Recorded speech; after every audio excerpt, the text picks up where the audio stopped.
Olá, aqui é o irmão Eliezer Silva e a gente está aqui para mais uma mensagem da Palavra de Deus, tá bom?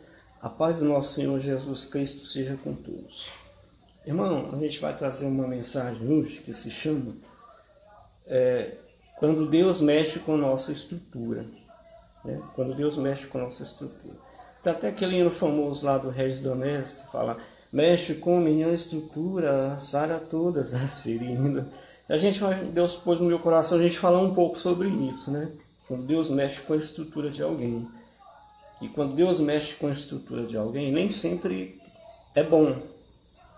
Aquele momento que Deus está mexendo com a nossa estrutura. Aquele momento do durante. O depois vai ser ótimo, né? Depois vai ser ótimo, que Deus vai fazer com que nós entremos no momento de paz e alegria e harmonia com tudo e com todos. Mas o durante, aquele momento em que Deus está mexendo com a nossa estrutura, nem sempre é bom, né? Quando nós estamos no vale, no deserto. Mas o depois de Deus mexer com a nossa estrutura é que é o ótimo, né? Porque Deus vai deixar que nós entremos num momento de paz e harmonia. Tá bom? Então, a gente quer fazer aqui a leitura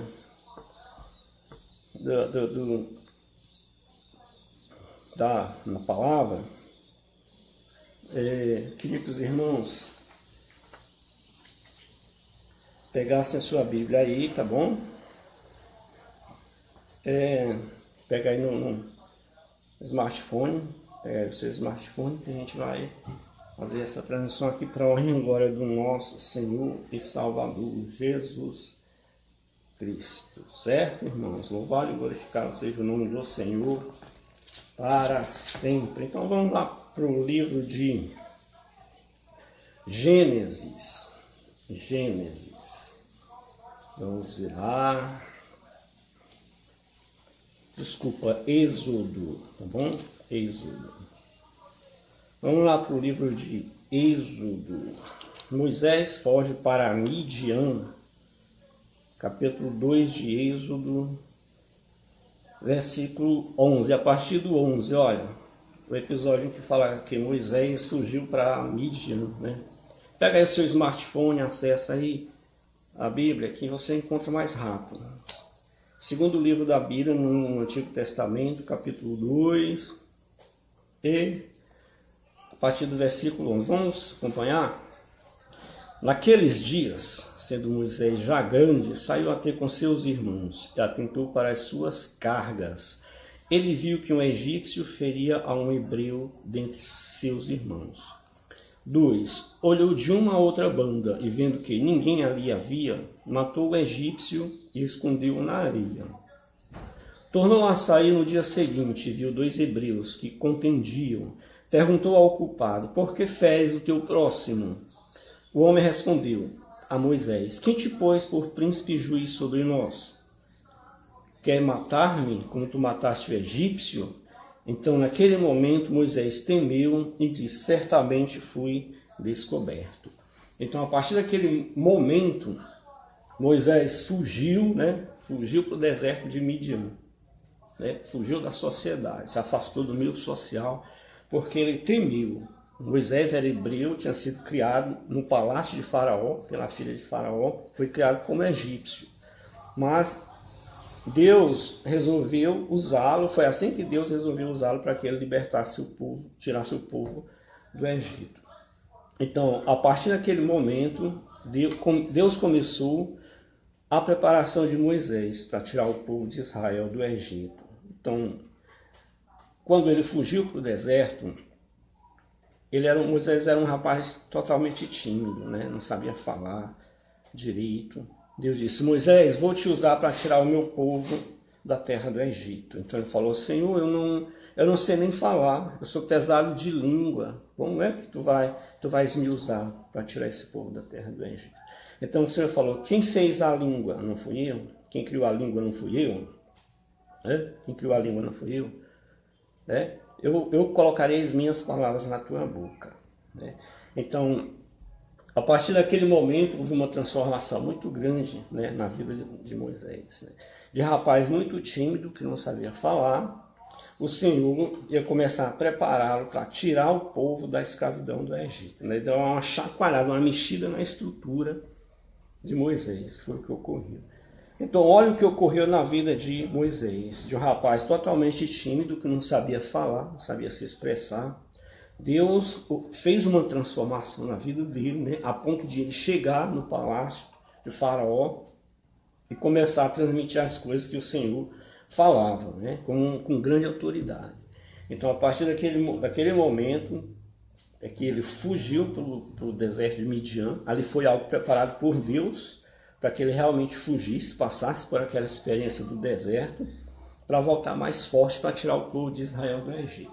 Então Deus deu uma chacoalhada na vida de Moisés. Né? Tinha as regalias do palácio, tudo ali no momento, comida, passava bem, muito bem, vivia no palácio de Faraó. Então olha o que ocorreu com a vida de Moisés. Ele foi para o deserto, Deus tirou ele, levou para o deserto, para preparar ele para o que viria a ocorrer, que seria tirar o povo de Israel da escravidão do Egito. Então, olha o que Deus fez com Moisés. Olha a mexida na estrutura que Deus fez na vida de Moisés. Foi morar no deserto, né? Foi lá onde ele conheceu a esposa dele, Deus mandou, né? Mas até então era uma vida totalmente diferente da que ele tinha no palácio de Faraó. Deus chacoalhou, deu uma mexida para valer na estrutura dele. E quando ele foi conversar com o Faraó, Moisés já era um totalmente diferente, né? Totalmente diferente. O deserto mudou, ele transformou, fez Moisés ficar aquele homem que encarava, né? Falava para o Faraó, dizia as palavras do Senhor: olha, deixa o povo de Deus ir, deixa o povo de Deus ir. Né?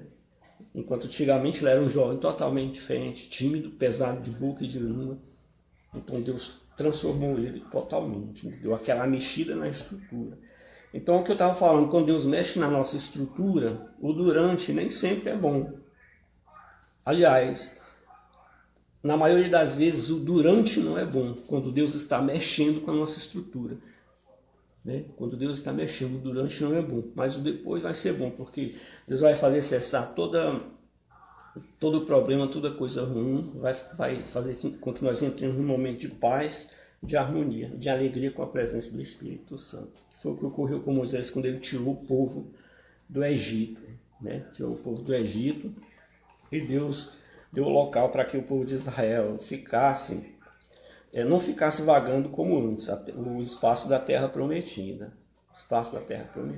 Outro exemplo de quando Deus mexeu na estrutura de alguém na Bíblia, o rei Nabucodonosor. O rei Nabucodonosor é aquele mesmo que colocou os 3 servos de Deus na fornalha de fogo, Sadraque, Mesaque e Abednego.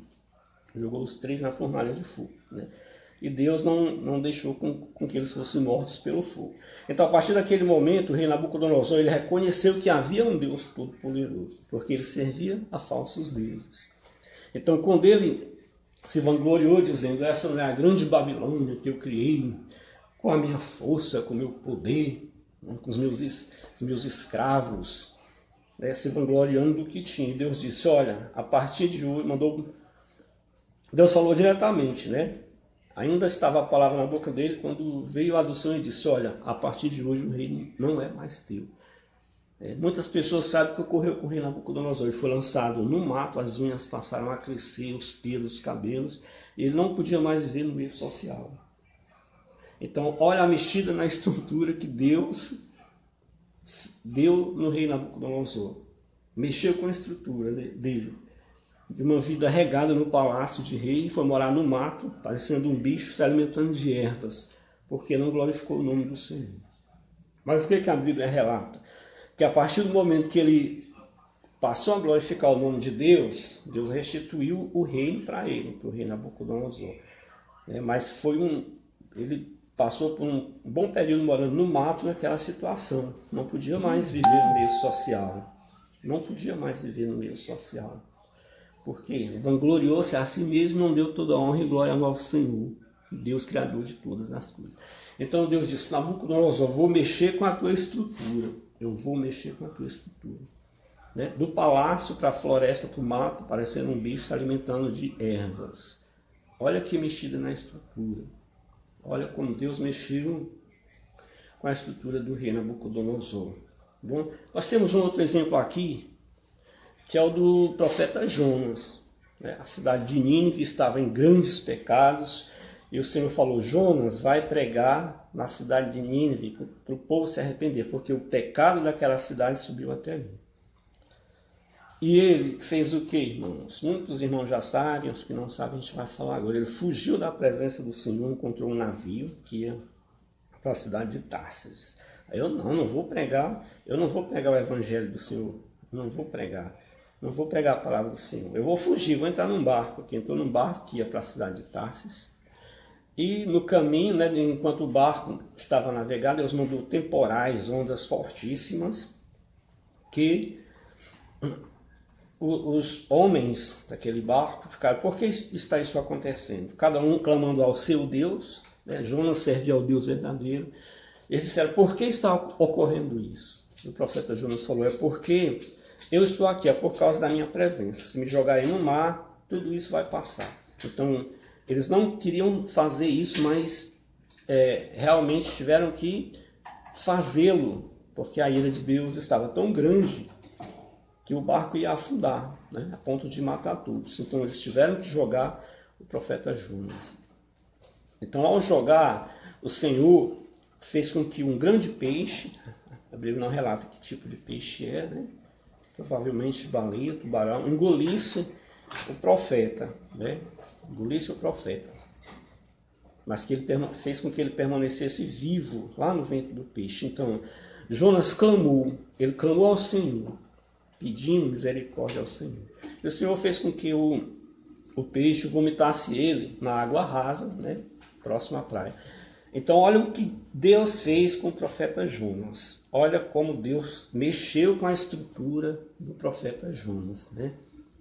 Olha como Deus mexeu com a estrutura do profeta Jonas. Irmãos que querem acompanhar aí, vamos lá para o livro de Jonas, capítulo 1, é o primeiro capítulo. Pega aí a Bíblia no smartphone, lá no Antigo Testamento, a sigla do livro de Jonas é JN. Vamos acompanhar o primeiro capítulo. Veio a palavra do Senhor a Jonas, filho de Amitai, dizendo: levanta-te, vai à grande cidade de Nínive e clama contra ela, porque a sua malícia subiu até mim. Mas Jonas levantou-se a fim de fugir de diante da face do Senhor para a cidade de Tarsis. Quem pode fugir da presença de Deus, né? Ninguém pode fugir da presença de Deus. Desceu a Jope, outra cidadezinha, né, onde achou um navio que ia para Tarsis. Pagou a passagem e embarcou nele a fim de ir com eles para Tarsis, para longe da presença do Senhor. Engraçado, quem pode fugir? Deus é onipresente, está em todos os locais, né? Mas o Senhor mandou ao mar um grande vento e fez-se no mar uma grande tempestade, de modo que o navio estava a ponto de se despedaçar. Né? A ponto de se despedaçar. Então o que ocorreu? Os marinheiros, eles serviam a outros deuses. Jonas servia ao Deus Todo-Poderoso. Lançaram sortes, né? Aquela que eles faziam naquela época, jogavam. E eles caíram em Jonas. Disse: por que estás fazendo isso? Né? Teu Deus está zangado contra ti. Então ele disse: me joga no mar que tudo vai parar, que foi o que ocorreu. Então, olha a mexida que Deus deu, Deus fez, aliás, com a estrutura de Jonas, né? Mexeu com a estrutura, né? Mandou um grande peixe, engoliu, fez com que o peixe não devorasse, né? Deus é todo poderoso. Então ele se arrependeu, clamou, o peixe vomitou ele no raso da praia, na água rasa, e após aquele momento ele foi pregar, e muitas pessoas se arrependeram. Foi pregar na cidade onde Deus havia determinado, e muitas pessoas se arrependeram. Então, olha a mexida na estrutura que Deus deu com o profeta Jonas. Mexe com minha estrutura, mas vai ser bom mexer com a estrutura? Vai ser bom, né? O durante não, mas o depois sim, porque Deus vai nos dar um grande momento de paz, de alegria, né, na presença do Espírito Santo. Vamos ver o último exemplo aqui, irmãos. O último exemplo é o do apóstolo Paulo. não é? Era perseguidor dos cristãos, pedia cartas, autorização às sinagogas para ir para todas as cidades e encarcerar aqueles que fossem seguidores do Senhor Jesus Cristo. Quando ele ia no caminho da cidade de Damasco, apareceu uma grande luz. Ele ficou cego imediatamente. Aquela grande luz era o Senhor Jesus Cristo que disse: Saulo, Saulo, por que tu me persegues? E ele falou: quem és tu, Senhor? Ele disse: eu sou Jesus Cristo, a quem tu tanto persegues. Ele ficou cego imediatamente, né? Mas agora eu vou te falar o que convém fazer. Jesus Cristo, a voz vindo da luz para ele. Então ficou cego imediatamente, passou a ser conduzido por outras pessoas, né? Foi para um local onde Deus já havia determinado. Quando ele estava lá esperando, chegou um discípulo do Senhor, cheio do poder de Deus, impôs as mãos e ele passou imediatamente a ver. Então, a partir daquele momento, Saulo, que era um grande perseguidor dos cristãos, dos servos do Senhor Jesus Cristo, ele passou a ser perseguido, porque ele foi um instrumento que Deus escolheu para que ele levasse a palavra para fora de Jerusalém, né, para os gentios. Então, olha como ele passou a crer que realmente Jesus Cristo existia. Jesus Cristo apareceu numa grande luz e falou para ele, ele ouviu a voz. A partir daquele momento, ele passou a pregar o Evangelho e passou a ser perseguido pelo Sinédrio, né? pelo pessoal da lei judaica. E todos se admiravam. O que é que está acontecendo? Ele foi para prender os cristãos e agora está pregando o cristianismo, né? Então ele foi... Toda a história da vida de Paulo é uma perseguição atrás de perseguição. Olha o que Deus fez, a mexida na estrutura. Foi mexida na estrutura muito grande na vida do apóstolo Paulo. Membro do Sinédrio, ganhava um salário, formado aos pés de Gamaliel, ganhava um salário fixo, normal, passava bem. E tudo aquilo acabou num piscar de olhos. Deus mexeu bastante, né, uma mexida muito grande na estrutura dele. Agora, só que quando Deus mexe com a nossa estrutura, irmãos, vamos falar aqui para finalizar a mensagem. Deus, quando mexe com a nossa estrutura, é para fazer com que nós nos aproximemos mais dele. Para fazer com que nós nos aproximemos mais dele, né? Rei Nabucodonosor, ostentando as riquezas, ele já sabia que o Deus Todo-Poderoso existia depois do episódio da fornalha de fogo. Ostentando riquezas, mas Deus fez com que tudo aquilo acontecesse com ele, para que ele voltasse a adorar o Deus verdadeiro.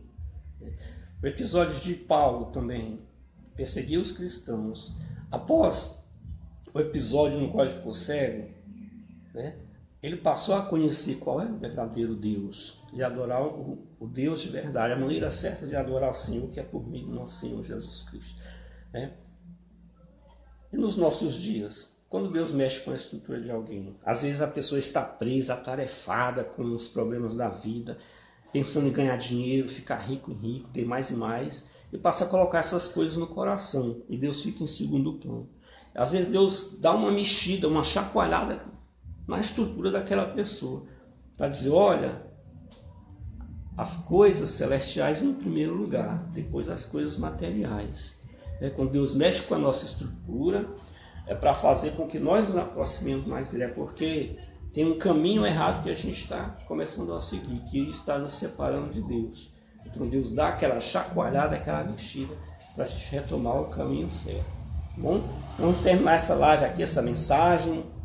Louvado e glorificado seja o nome do Senhor. Desejo sinceramente que Deus envie uma luz, que caia uma aura do céu, direto do trono de Deus, invada a sua casa, trazendo paz, alegria, harmonia, né?